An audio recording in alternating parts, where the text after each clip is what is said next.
Manejos para blindar as colônias das altas temperaturas, começando com calor. Primeiro manejo para blindar as colônias contra as altas temperaturas. Uma caixa adequada. Primeiro fator, tipo de madeira. Como eu disse, madeiras que têm uma boa termorregulação para o frio, ao contrário do que muita gente pensa, também tem uma boa termorregulação para o calor. Porque essa madeira ela não é boa para o frio ou para o calor, ela é boa para termorregulação. Isso funciona para ambos. Até porque o mecanismo de termorregulação da madeira, ele é basicamente igual ao mecanismo de termorregulação do invólucro das colônias de Jataí, por exemplo. Não tô generalizando. Claro que já é diferente, tem suas enormes diferenças, não tem uma coisa nada a ver com a outra. Mas o mecanismo de termorregulação, a forma como ele é utilizado, é muito parecida. Pensa só, o invólucro, ele tem várias cavidades entre as folhinhas de cera. Cavidades que têm ar, são túneis que as abelhas da colônia utilizam, inclusive para transitar. Essas cavidades entre as folhinhas de cera, quando são acumuladas várias delas entre várias folhinhas de cera, eles acabam criando uma espécie de barreira térmica.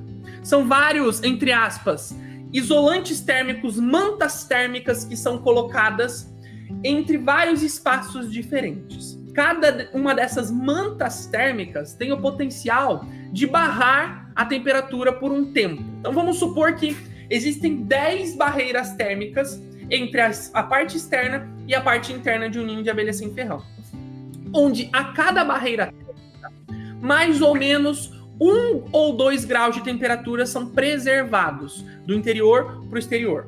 Se a gente tem no interior 32 graus e no exterior uma temperatura muito baixa, a gente vai ter a cada um dessas cavidades uma temperatura 1 ou 2 graus a menos do que está aqui dentro. Vocês estão conseguindo entender? Então vamos lá, se está 32 graus aqui dentro, a gente tem essa cavidade que está logo ao lado do ninho com 31, 30 graus. Depois dela, uma cavidade com 28. Depois dela, uma cavidade com 26. Depois, uma cavidade com 24. Depois, 22. Depois, 20. Depois, 18.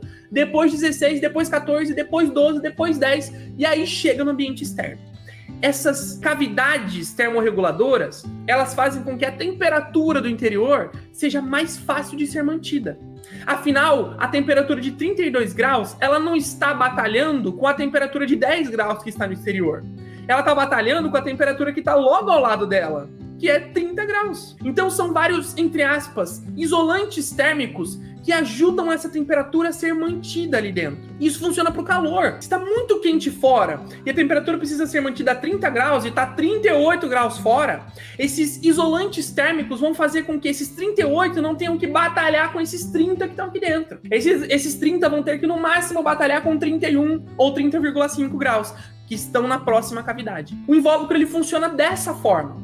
Por isso que espécies que têm um invólucro construído no ninho são espécies que conseguem manter uma melhor termorregulação. Afinal, o invólucro serve como isolante térmico. Ele cria várias cavidades termorreguladoras do ninho com o ambiente externo. No caso do invólucro é até melhor, porque é do ninho com a caixa que já cria entre o ninho e o ambiente externo outras barreiras. E aí falando sobre a madeira, por que a madeira se assemelha com o invólucro? Porque a madeira ela é um agrupamento de fibras de madeira, fibras vegetais. Essas fibras, entre elas, dependendo da porosidade da madeira, que o próprio nome já diz, porosidade, acúmulo de poros, né? Tem madeiras que têm uma menor porosidade, madeiras mais densas, como espécies de lei, cedro. Essas espécies elas são mais densas, têm uma porosidade menor. E espécies usadas para construção civil, por exemplo, como cedro, o eucalipto ou pinos, são espécies mais porosas. Entre as fibras da madeira formam-se várias cavidades, são preenchidas com ar, essas cavidades normalmente.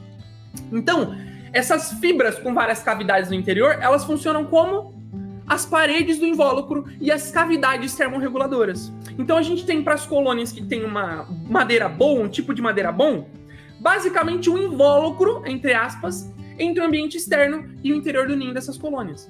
Por isso uma caixa boa é tão importante, porque ela cria várias barreiras térmicas entre o ambiente externo e o ambiente interno. E madeira boa é madeira que tem uma porosidade maior, mas não tão grande assim, a ponto de ser uma madeira maleável, que faz com que as colônias acabem roendo muito ela. Porque se elas diminuem a parede da caixa, elas estão em contato basicamente mais próximo com a temperatura externa. tá? Vai reduzindo o potencial termorregulador dessa caixa.